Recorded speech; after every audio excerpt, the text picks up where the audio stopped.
In Exile by Anton Pavlovich Chekhov. Old Semyon, nicknamed Canny, and a young Tatar whom no one knew by name, were sitting on the riverbank by the campfire.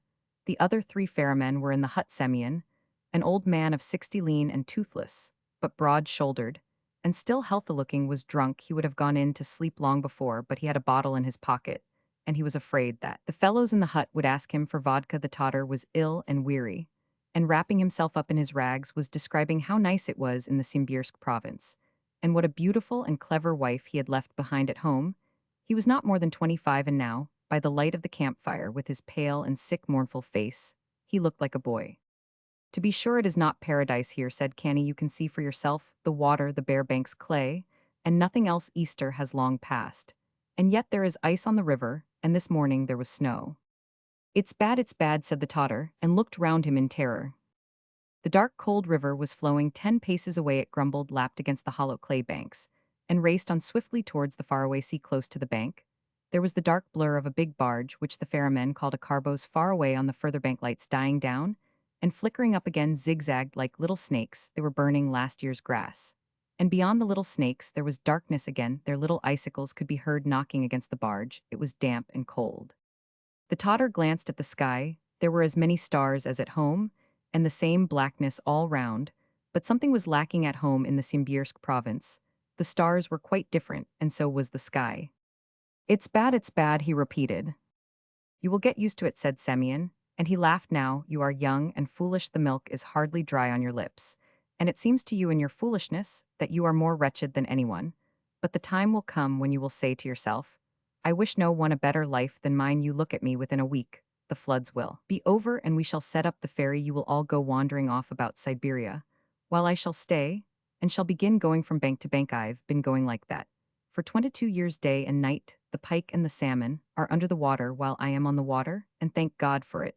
I want nothing. God give everyone such a life."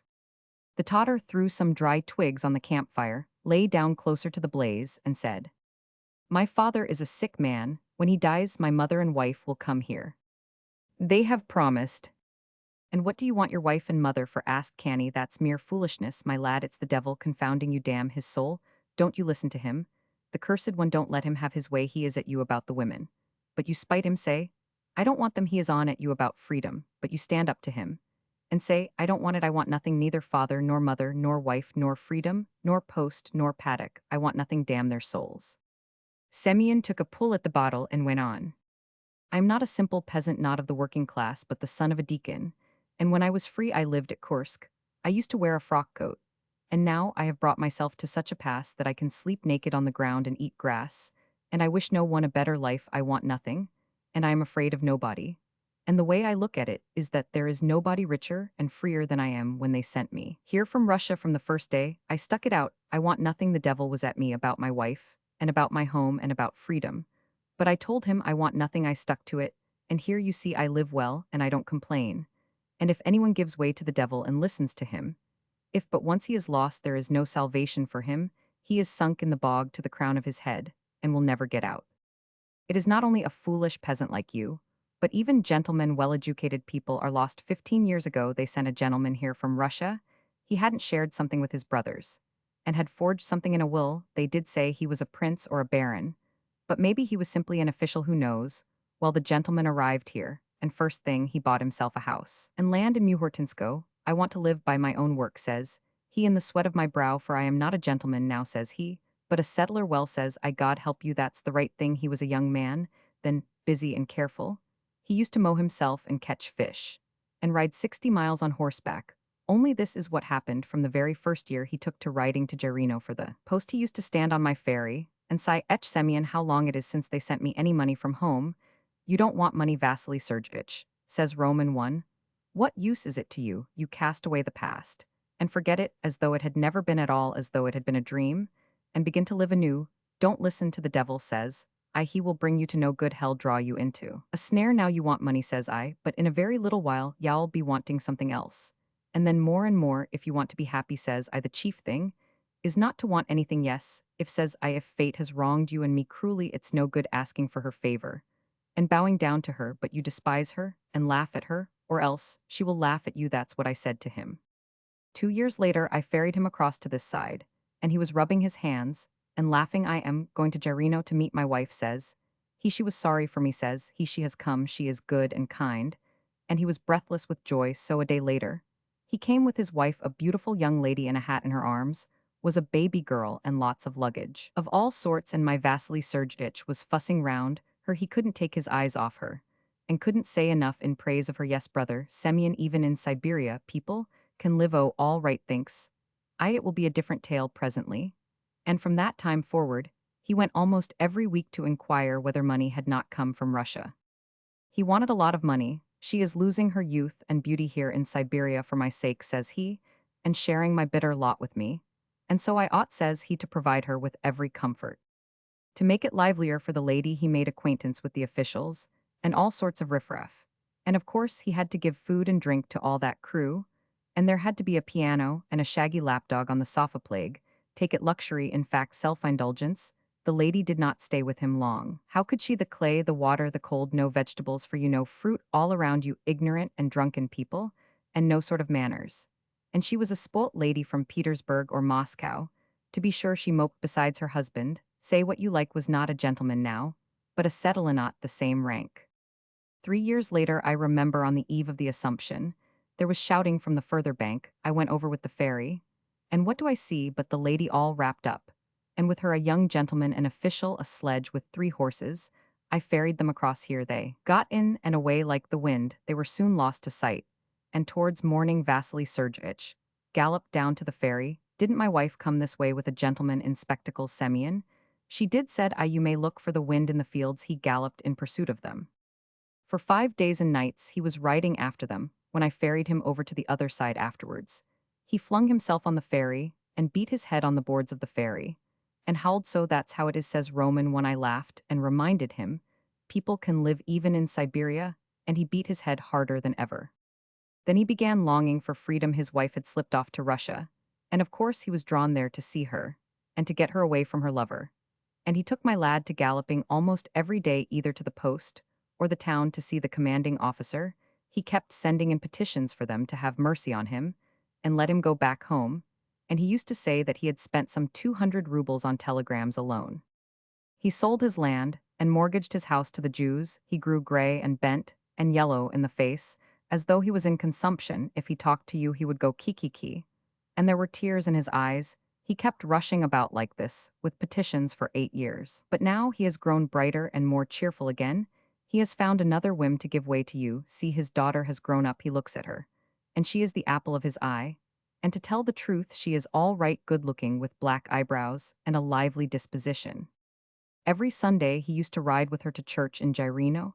They used to stand on the ferry side by side. She would laugh, and he could not take his eyes off her. Yes, Semyon, says he, people can live even in Siberia. Even in Siberia there is happiness. Look, says he, what a daughter I have got. I warrant you wouldn't find another like her for 1,000 versts round. Your daughter is all right, says I. That's true, certainly. But to myself, I thought, wait a bit, the wench is young, her blood is dancing, she wants to live. And there is no life here, and she did begin to pine. My lad, she faded and faded, and now she can hardly crawl about consumption. So you see what Siberian happiness is, damn its soul. You see how people can live in Siberia.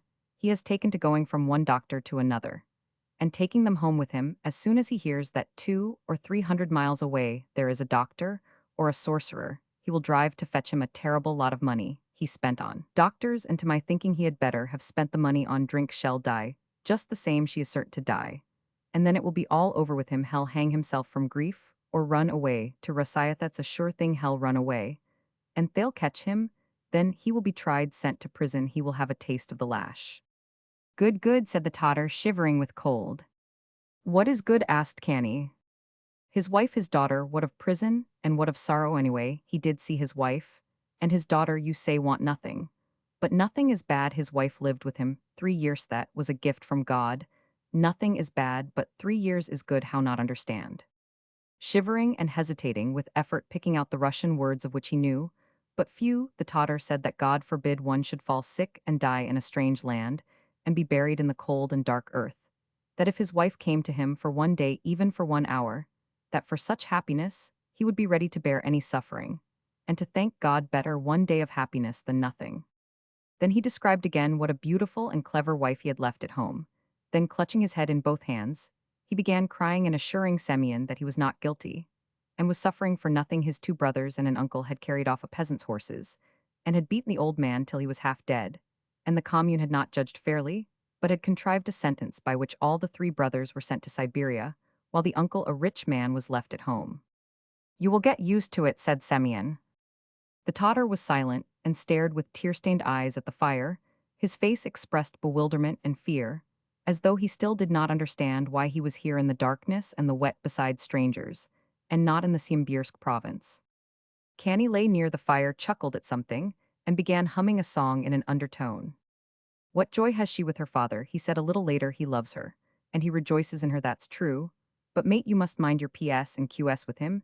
He is a strict old man, a harsh old man, and young wenches don't want strictness, they want petting and ha-ha-ha and ho-ho-ho, and scent, and pomade. Yes, etch life," sighed Semyon. And he got up heavily. "The vodka is all gone, so it is time to sleep. I am going, my lad." Left alone, the Tatar put on more twigs, lay down, and stared at the fire. He began thinking of his own village, and of his wife. If his wife could only come for a month, for a day, and then if she liked, she might go back again. Better a month or even a day than nothing. But if his wife kept her promise, and came, what would he have to feed her on? Where could she live here? If there were not something to eat, how could she live? The Tatar asked aloud. He was paid only 10 kopecks for working all day, and all night at the oar. It is true that travelers gave him tips for tea and for vodkas, but the men shared all they received among themselves, and gave nothing to the Tatar, but only laughed at him, and from poverty he was hungry, cold and frightened now, when his whole body was aching, and shivering. He ought to go into the hut and lie down to sleep, but he had nothing to cover him there, and it was colder than on the riverbank. Here he had nothing to cover him either, but at least he could make up the fire. In another week, when the floods were quite over, and they set the ferry going, none of the ferrymen, but Semyon, would be wanted, and the Tatar would begin going from village to village begging for alms and for work. His wife was only 17, she was beautiful, spoilt, and shy. Could she possibly go from village to village begging alms with her face unveiled? No, it was terrible even to think of that. It was already getting light, the barge, the bushes of willow on the water, and the waves could be clearly discerned. And if one looked round, there was the steep clay slope at the bottom of it, the hut thatched with dingy brown straw, and the huts of the village lay clustered higher up.